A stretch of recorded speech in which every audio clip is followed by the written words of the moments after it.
என் பேரு சங்கரன். என்னோட பொழுதுபோக்க ஷேர் பண்ற தளம் இது.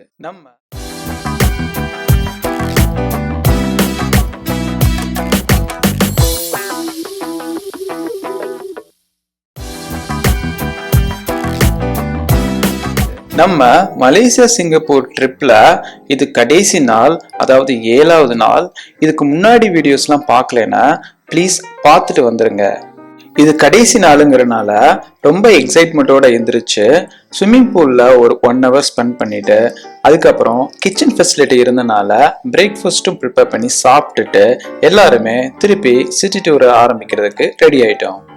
நாங்கள் இருந்த பிளாக்ல நிறைய அப்பார்ட்மெண்ட்ஸ் இருந்தனால செக்யூரிட்டி சிஸ்டம் ரொம்ப செக்யூர்டா இருந்துச்சு.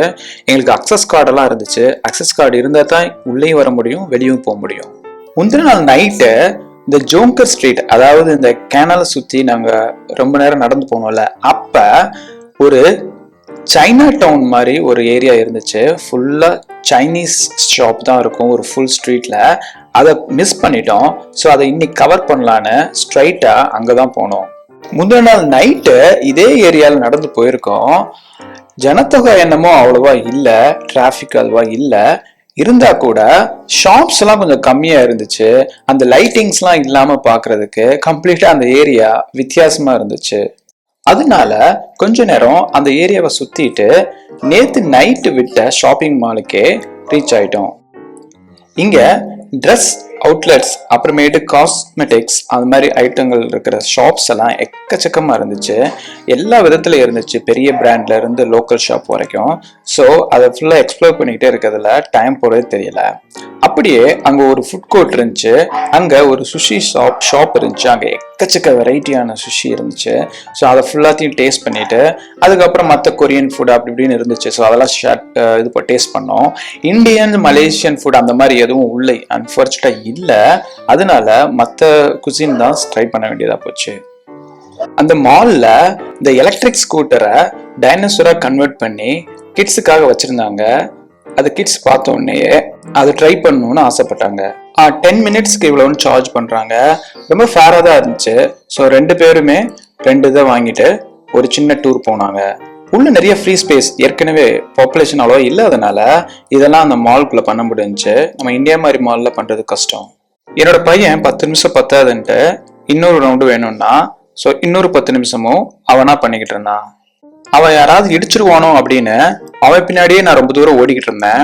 அப்புறம் கொஞ்ச நேரம் கழிச்சு அவன், நீங்களும் பின்னாடி உட்காருங்க, உங்களையும் வச்சு நான் போறேன் அப்படின்னு சொல்லிட்டு நான் பின்னாடி உட்காந்து என்னை வச்சு ஒரு 5 நிமிஷம் ஓட்டிக்கிட்டு இருந்தான். அங்க இருக்க மக்கள் ரொம்ப பொலைட்டா, ரொம்பவே சாஃப்டா இருக்காங்க. நான் ஏற்கனவே வீடியோஸ்ல சொல்லியிருக்கேன். அதுக்கு இப்போ ஒரு எக்ஸாம்பிள் கூட நடந்துச்சு. என்னோட பொண்ணு ஆரம்பிக்கும் போது அவங்க அதை லைட்டா திருக்கி கொடுத்துட்டாங்க. ஸோ அவங்களுக்கு எப்படி கண்ட்ரோல் பண்ணணும்னு தெரியல. ஸோ ஃபுல் ஸ்பீடை டக்குன்னு எடுத்துட்டா. அதனால அது ஒரு சைடு கண்ணாடியில போய் நல்லாவே இடிச்சிருச்சு. கண்ணாடிக்கு ஒன்றும் டேமேஜ் ஆகல. ஆனா ஒரு ஃப்ரேம் மட்டும் லைட்டா அந்த பைண்டிங்ல இருந்து அப்படி லைட்டா வெளியே வந்துருச்சு. அவங்க யாரும் அதை பெருசா கண்டுக்கல. இட்ஸ் ஆல் ரைட் அப்படின்னு சொல்லிட்டு கூலா எடுத்துக்கிட்டாங்க. இன்னொன்னு, என் பையன் ஓட்டும் போது ஒரு தரையில ஒரு டேப் இருந்தது, அதுல ஸ்டக் ஆயிடுச்சு. அங்க பாருங்களேன், அங்க போறவங்க அதை ஹெல்ப் பண்ணி விட்டாங்க. ஸோ மக்கள் எல்லாம் ரொம்ப கைண்டா இருந்தாங்க. ஸோ அதை முடிச்சுட்டு இன்னொரு ஃப்ளோர்ல காரு ரெண்ட்டுக்கு வச்சிருந்தாங்க இந்த மாதிரி. ஸோ பையன் எப்பயுமே இந்த மாதிரி ஒரு இதுல தனியா போய் டிரைவ் பண்ணும் அப்படின்னு ரொம்பவே ஆசைப்படுவான். ஆனா இது அவனா கண்ட்ரோல் பண்றது, வெளியே இருந்து ரிமோட்ல கண்ட்ரோல் பண்றது கிடையாது. அகைன் நம்ம ஊர்ல இந்த அளவுக்கு ஃப்ரீயா விட மாட்டாங்க, ஏதாவது நடந்துரும் அப்படின்னு. ஆனா இங்க ரொம்பவே ஃப்ரீயா இருந்தாங்க.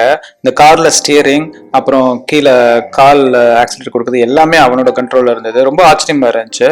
பையனும் நல்லா என்ஜாய் பண்ணி பண்ணான். பையன் கார் ஓட்டிக்கிட்டு இருக்கும் போது பொண்ணு பக்கத்துல ஒரு முயலை வச்சுட்டு ஒருத்தன் உட்காந்துருந்தாங்க. அது என்னன்னு போய் கேட்க சொன்னா, அந்த இருந்த முயல்கள் கூட குழந்தைங்க விளையாடுறது ஃப்ரீ தான், உள்ள போய் உட்காந்து விளையாடலாம் எவ்வளவு நேரம்னாலும். ஆனா அதுகளுக்கு சாப்பிட்றதுக்கு சில இலையும் கேரட்டும் கொடுக்கணும்னா அதுக்கு காசு. சும்மா ஒரு தண்டு அந்த மாதிரி கொடுக்குறாங்க, ஒரு கேரட் பீஸ் அப்படி கொடுக்குறாங்க.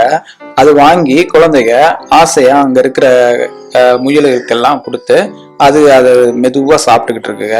அது ஒரு ஆக்டிவிட்டி மாதிரி வச்சிருக்காங்க. நான் 2 பேருமே ஆசைப்பட்டனால ஆளுக்கு 1 வாங்கி கொடுத்தேன். அந்த முயல்கள் ரொம்ப பசியோட இருக்கும் போல. எனக்கு தெரிஞ்சு இதுக்குன்னே அதுக்கு பயிற்சி கொடுத்துருப்பாங்கன்னு நினைக்கிறேன். 2 பேர்கிட்ட இருந்துமே ரொம்ப கடகடன்னு வாங்கி சாப்பிட்டுச்சுங்க. அது மட்டும் இல்லாம எல்லா முயல்களுமே சேர்ந்து வந்து போட்டி போட்டு சாப்பிட்டுக்கிட்டு இருந்துச்சுங்க. பாக்குறதுக்கே அழகா இருந்துச்சு. அதுகளுமே ரொம்ப சந்தோஷமா இருந்துச்சு. ஏன்னா இந்த மாதிரி இது முன்னாடி கொடுத்தது கிடையாது முயலுக்கு. இந்த ஷாப்பிங் மால் முடிச்சுட்டு வெளியே வந்து மார்க்கெட் எல்லாம் சுத்தி பார்த்துட்டு கொஞ்சம் கேஷுவலா ஒரு 7 மணி போல திருப்பி டாக்ஸி பிடிச்சு ரூமுக்கு போயிட்டோம். கடைசியா ரூமுக்கு பக்கத்திலேயே மெரினா பே பீச்னு அப்படி ஒண்ணு இருந்தது. ஸோ அது மட்டும் என்னன்னு போய் பார்த்தோம். ஆனா அது ஃபுல்லா க்ளோஸ்டா வச்சிருந்தாங்க. அதனால பீச் அக்சஸ் இல்ல. இருந்தாலும் அங்க இருக்கிற ஷாப்பிங், அதுக்கப்புறம் ஒரு நல்ல வாக்கபிள் ஸ்ட்ரீட் இருந்துச்சு. அதை மட்டும் கவர் பண்ணிட்டு ரூமுக்கு ஒரு 9 o'clock ரீச் ஆயிட்டோம். ஒரு 10:30க்கு மெலாக்கால இருந்து கோலாலம்பூர் ஏர்போர்ட்டுக்கு ஒரு பஸ் இருக்கு. அந்த பஸ்ஸை நான் ப்ரீ புக் பண்ணியிருந்தேன். நான் ஏற்கனவே சொல்ற மாதிரி ப்ரீ புக் பண்ணணும்னு அவசியம் இல்லை. எங்கேயுமே ரஷ் இல்லை. ஏன்னா நாங்கள் ப்ரீ புக் பண்ண பஸ்லயே ஒரு 5-6 பேர் தான் இருந்தோம். இருந்தாலும் ப்ரீ புக் பண்ணிடுறது நல்லது. ஸோ அது ஒரு 2 மணி போல அங்க ஏர்போர்ட்ல போய் ரீச் ஆச்சு. Morning 6 o'clock Chennai flight. ஒரு 4 hours இருந்துச்சு. ஆனா செக்இன் பண்றது, அப்புறம் இமிகிரேஷன் எல்லாமே சேர்ந்து அப்புறம் கொஞ்ச நேரம் ரெஸ்ட் எடுத்தோம் ஏர்போர்ட்ல. அப்படி இப்படின்னு 6 o'clock கரெக்டாவே இருந்துச்சு. இந்த 1 week மலேசியா சிங்கப்பூர்ல எப்படி போச்சுன்னே தெரியல. அவ்வளவு விஷயங்கள் நடந்துச்சு. ஃபுல்லா பிஸியா இருந்தோம். ரொம்ப மறக்க முடியாததுன்னு சொல்ல போனா மலேசியால முருகன் கோயில் போனது, அப்புறம் இந்த க்ரூஸ் ஷிப் சிங்கப்பூர்ல இருந்து மலேசியா வந்தது, அதுக்கப்புறம் சிங்கப்பூர்ல கிளவுட் ஃபாரஸ்ட்னு போய் சுத்தி பார்த்தது. இது எல்லாமே உண்மையிலே மறக்கவே முடியாது. எத்தனை முறை அந்த இடங்கள்லாம் பார்த்தா கூட சலிக்கவே சலிக்காது. இந்த 7 நாள் வீடியோவையும் தொடர்ந்து பார்த்து சந்தோஷமா இருந்ததுக்கு நன்றி. அடுத்த ட்ரிப்ல சந்திப்போம். நன்றி.